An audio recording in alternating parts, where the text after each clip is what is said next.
नमस्कार दोस्तों, कैसे हैं आप लोग। इस क्लास में हम आज से मैथ के टॉपिक परसेंटेज को चालू करेंगे और आने वाले कुछ क्लासेस में इस टॉपिक को ख़त्म करेंगे क्योंकि ये टॉपिक बहुत अहम है। इसी से लाभ हानि, बट्टा और साधारण ब्याज, चक्रवृद्धि ब्याज सब जुड़े हुए टॉपिक हैं। और लगभग परसेंटेज तो हर टॉपिक में पूछते हैं, चाहे अनुपात समानुपात हो, चाहे रेलगाड़ी का प्रश्न हो, चाहे मिक्सचर एलिगेशन हो। परसेंटेज का रोल तो हर टॉपिक में ही रहता है। इसलिए हम आज से इस टॉपिक को स्टार्ट करेंगे। तो दोस्तों, पहले तो ये जान लो कि परसेंटेज होता क्या है। ठीक है, तो परसेंटेज जिसके नाम में ही परसेंट लिखा है, मैं तो बताऊं आपको। देखो, PERCENTAGE, परसेंटेज, इसको हम हिंदी में बोलते हैं प्रतिशतता। हिंदी में प्रतिशतता बोलते हैं। तो पर मतलब होता है, ये एक अलग हो गया पर। ये सेंट, सेंट मतलब 100। ठीक है, मतलब कि हर 100 में, पर मतलब हर होता है ना, पर मतलब होता है हर, प्रत्येक, इसको बोलते हैं अपन, प्रत्येक बोलते हैं। तो प्रत्येक 100 में उसकी वैल्यू कितनी है जिसकी हम परसेंटेज की बात कर रहे हैं। जैसे मैं बताऊं तो 40%। परसेंट तो ये हमने शो करने का एक संकेत बता दिया आपको, और ये बताया है मैंने कि जो 40 जो है ना, 40 100 में कितना है। अब 100 कुछ भी हो सकता है। जैसे मैं बताऊं तो परसेंटेज का टॉपिक का एक लाइन तो फेमस है और रियल है, जो कि प्रत्येक नंबर, प्रत्येक जो नंबर रहता है ना, या फिर संख्या, अपने आप में कितनी होती है, 100% होती है। मतलब कि यदि मैं 10 भी लिखता हूं तो वो भी 100% है, एक लिखता हूं तो वो भी है, 4 लिखता हूं तो वो भी है, 5 लिखता हूं तो वो भी है। हर नंबर अपने आप में 100% है। ठीक है, तो ये तो भूलना ही मत कभी। ये तो बेसिक कॉन्सेप्ट है परसेंटेज का। ठीक है, अब बात आती है कि 40, हमने लिखा 40%। तो 40% जो है ना, तो परसेंट का मतलब ये है कि इस नंबर, जो नंबर है इसका, उसका 40%, मतलब कि जो भी नंबर होगा उसका 40%, यानी जो 40 है उसका एक हिस्सा है उस नंबर का, जो नंबर जो भी दिया हो इसमें, उसका एक 40%, 40 एक हिस्सा है 100 का। ठीक है, उस 100 का, 100% का 40 ये है। ठीक है, हम इसको निकालते कैसे हैं। तो पहली बात तो जान लो कि जो 40 है, मतलब कि कोई नंबर, कोई संख्या होगी जो 100% होगी, यानी ऐसा होगी कि 10 10 10 सबको जोड़ेंगे तो ऐसा करके मिला के एक समय 100 हो जाएगा सबको जोड़ने पर। तो ये जो स्टार्टिंग में 4 है ना, ये इसके 40% कहलाएंगे, और बचे हुए रहेंगे वो 60% कहलाएंगे। मतलब कि एक टुकड़ा, उस 100% का एक टुकड़ा है 40। ठीक है, तो हमको इस परसेंट की जरूरत क्यों पड़ी। परसेंट की जरूरत पड़ी हमको तुलना करने के लिए, एक भाग निकालने के लिए। तो तुलना हम कैसे करते हैं, तुलना हम किन दो चीज, तीन चीज करते हैं। तुलना करते हैं अनुपात से कर लेते हैं, परसेंट से कर लेते हैं, परसेंट से भी तुलना हम कर लेते हैं। तो ये सब तुलना करने का, तुलना करके अध्ययन करने के लिए हमने परसेंट का और अनुपात का हिस्सेदारी करने के लिए, हिस्सा देने के लिए हमने परसेंट और इसका इस्तेमाल किया। ठीक है, अब हम निकालते कैसे हैं, हम इस पर देखते हैं। और परसेंट समझते कैसे हैं, हम पहले अपने समझ विकसित करेंगे परसेंट को लेके। ठीक है, अब मैंने एक लाइन लिखी थी भाई, इसको मैं इस लाइन से लिख लेता हूं कि प्रत्येक नंबर जो रहता है ना, प्रत्येक संख्या अपने आप में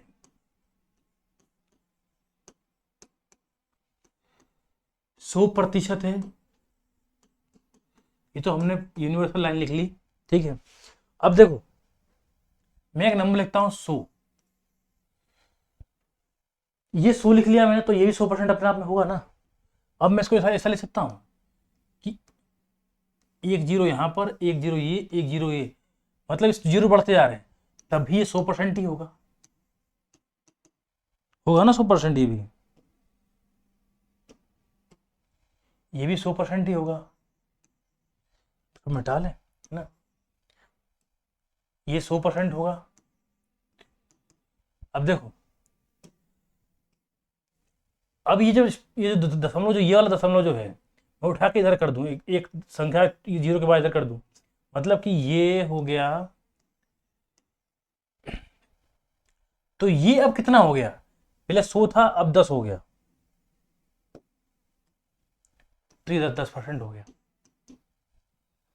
या फिर मैं इसका बोलूं ऐसा कि मैंने 100 में 10 का भाग कर दिया, तो इधर 10 आ गया। ठीक है, कोई 10वां हिस्सा होता है ना 100 का, 10। अब मैं क्या करता हूं कि अब मैं इसको ये और शिफ्ट करता हूं इधर, तो ये हो गया 1%, तो ये हो गया 1%। मतलब कहने का मतलब ये है कि किसी भी संख्या का जो आखिरी जहां खत्म हो रहा दशमलव, अगर मैं उसको बाईं तरफ शिफ्ट कर दूं इस साइड, तो उसका 10-10 का अंतर आता जाएगा, है ना। मतलब कि मैं लिखता हूं 420, तो ये 100% है, लेकिन मैं ऐसा लिख दूं कि 42.0, तो ये 10 हो जाएगा, और मैं केवल लिख दूं 4.2, तो ये हो जाएगा 1%। मैं ये बताना चाह रहा हूं, ठीक है, अच्छे से समझो फिर से कि एक नंबर लिखता हूं मैं 246,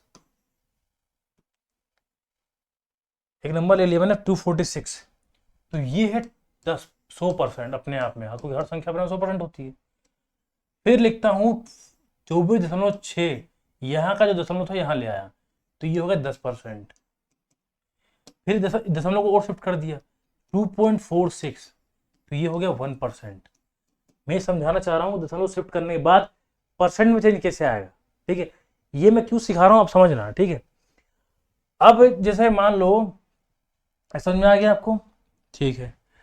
अब एक संख्या है 120, पूछा गया इसका कि इसका बताओ कि 30% कितना है, 30% इसका कितना है, ये क्वेश्चन पूछा गया। अब मैं पूछता हूं आपसे, तो हमने अभी तक जो बचपन से लेके 7वीं 8वीं 10वीं क्लास में जो भी किया था हमने, उसको कैसे किया था कि 120 मल्टीप्लाई 3/100, 30/100, फिर काटेंगे, एक जीरो से एक जीरो कटा, ये जीरो से ये जीरो कट गया, तो 12×3=36, ये हमारा आ गया उत्तर। और हमने ये पढ़ा है कि जीरो जब परसेंट हटाएंगे ये वाला हम, तो 100 नीचे लगाएंगे, ठीक है। अब देखो ये तो हमने बचपन से पढ़ा था, अब हम आ गए कॉम्पिटिशन एग्जाम की तैयारी करने लगे, क्वेश्चन कठिन कठिन आने लगे, टाइम कम पड़ लगा, तो अब हम उसको फास्ट कैसे करेंगे, फास्ट कैसे करेंगे अब देखते हैं। अब इनने बोला 120 का 30%, तो ये है 120, तो ये 100% है अपने आप में। जब मैं इसको ऐसा लिखूंगा 12, तो 10% हो जाएगा। 10% यदि 12 है, तो 10 या 30, वो 12 या 36, मतलब कि दोनों साइड 3 का मल्टीप्लाई में कर दिया जाए तो 30% की वैल्यू निकल जाएगी 36, ये निकला 30%। हमें बस दशमलव शिफ्ट करके और नजदीकी नंबरों से मल्टीप्लाई करके उसका आंसर निकालना है, ठीक। जैसे मैं एक और बता दूं आपको, 440 का यदि मेरे को निकालना है 18%, तो कैसे निकालूंगा, तो 18 को मैं क्या लिखता हूं 20-2, ऐसा लिख सकता हूं। तो इसका 10% 44 हो जाएगा, 20% 88, 1% 4.4, 2% 8.8, घटा दूंगा जब मैं इसको, तो कितना आएगा 980, सॉरी मैं घटाते हैं 79.2, ये आ गया।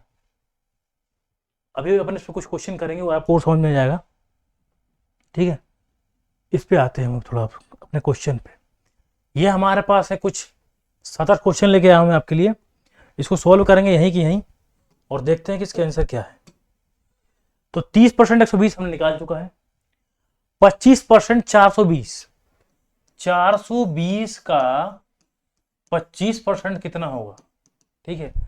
तो पहली बात तो ये कि मैं उसको ऐसा निकाल लूं कि 420 मल्टीप्लाई 25/100, और 25 से 25, 25 चौके 100, और 4 से 100 काटूंगा, 4 कम 4, और ये आ गया 5, तो ये मेरा हो गया 25% इसका, ठीक है।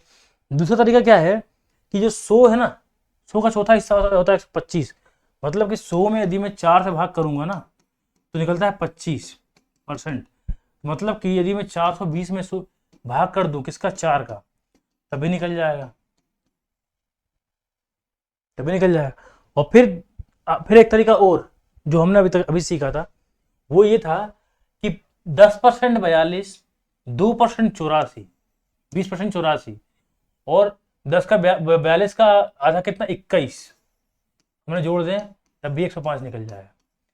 हमको किसी भी तरीके से निकालना है, परसेंट निकालना है, और हम तक कोई ना निकाल पाए, हमेशा परसेंट निकालना है। ठीक है, ये आपको समझ में आ गया होगा।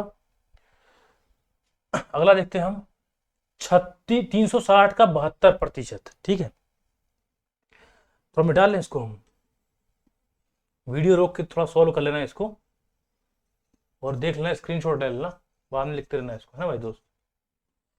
अब देखो 360 का 72%, 360 का 72% यदि मुझे निकालना है, तो मैं एक काम करूंगा, मैं 72 को ऐसा लिख सकता हूँ ना कि 70 + 2, ऐसा लिख सकता हूँ। ठीक है, या फिर मैं इसको ऐसा भी लिख सकता हूं कि 100 माइनस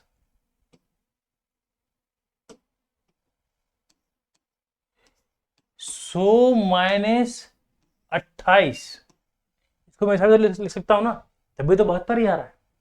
और मैं इसको कैसे लिखूंगा, मैं इसे लिखूंगा मैं 30 - 2, 30 - 2 में इसको ऐसा लिखता हूं। ठीक है, मतलब कि मेरे को क्या करना है कि मेरे को निकालना है 30%, और 2% और ऐड करना है उसमें। ठीक है भाई,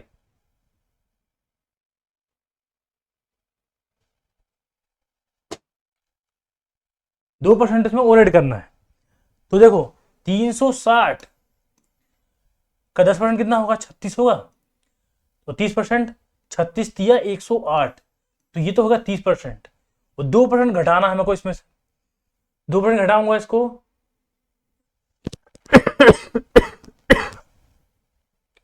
तो 2% कितना होगा, 7.2, तो ये होगा 101.2, और फिर इसको 360 में घटा देंगे,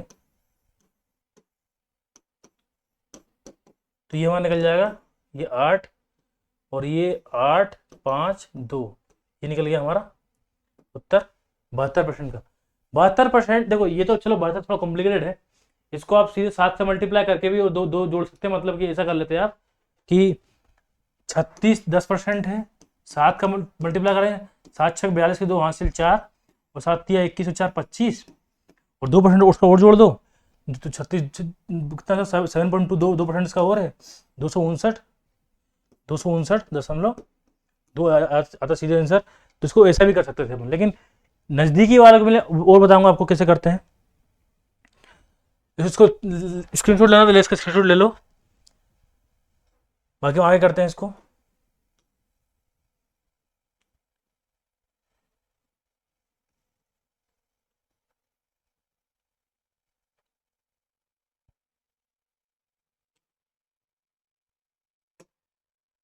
देखो अब आता है 43%, 80, 80 का 43%, 80 का 43%।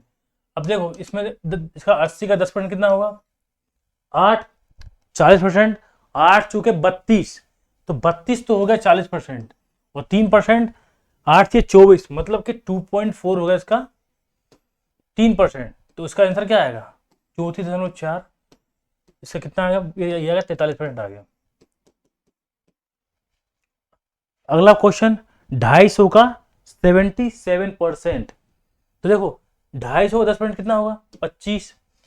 अब 77 निकालने के लिए 80 निकाल 3 माइनस करता हूं मैं इसको, तो 80 निकालने के लिए 25 25 8 है 200, और 3% कितना आएगा, 7.5 आएगा, इसका हटा दें, तो ये 5, ये 9, ये 2, और ये हो गया 19,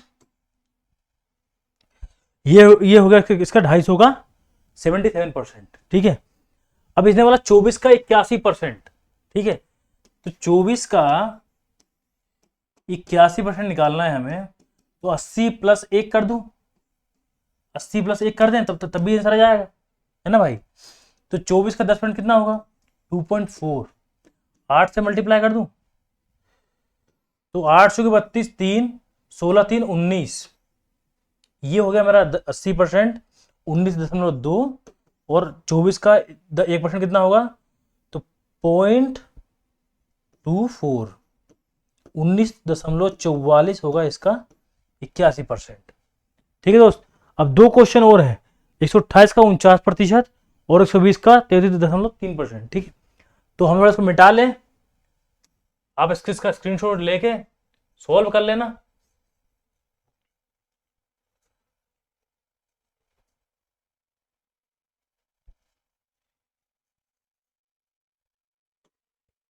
एक है 128 का 49%,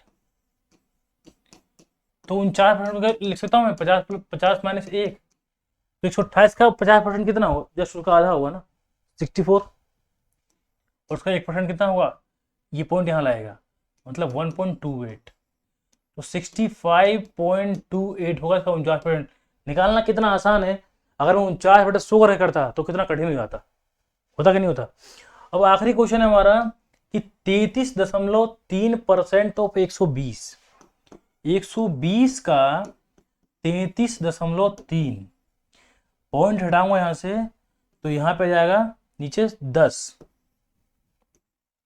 ठीक है, 10 हो जाएगा ऐसे। तो ये आपको ऐसा लग रहा हो कि यार ये कितना कठिन हो गया है यार, कठिन हो गया। भाई साहब ये पता है क्या है, ये है 100/3। ठीक है, ये है 100/3, समझ में आ गया। तो 100/3 मतलब क्या है कि 1/3 हिस्सा इसका, 100 का 1/3 हिस्सा, मतलब कि 1/3, या फिर इसको मैं बोलूंगा ये परसेंट के रूप में है, या फिर बोलूंगा उसको 1/3, ये फ्रैक्शन के रूप में है। अब फ्रैक्शन क्या होता है, और जब जब मेरे को 120 का निकालना पड़ेगा इतना, तो मैं पता क्या करूंगा, केवल 120 में 1/3 से बस मल्टीप्लाई करूंगा, और ये निकल जाएगा उसका 1/3 हिस्सा। ठीक है, 40। अब बात आई कि फ्रैक्शन, हमने इसको फ्रैक्शन में चेंज कर लिया। अब फ्रैक्शन क्या होता है ये पढ़ेंगे हम अगली क्लास में, अगली क्लास में देखेंगे फ्रैक्शन क्या होता है, उसको सोल्व कैसे करते हैं, उसको निकालते कैसे हैं, उसकी समझ विकसित करेंगे। ठीक है, तब तक के लिए आप इसको और क्वेश्चन करके सोल्व करने की कोशिश करो। अब मिलते हैं हम अगली क्लास में। ठीक है दोस्त, तो तब तक के लिए जय हिंद, जय भारत।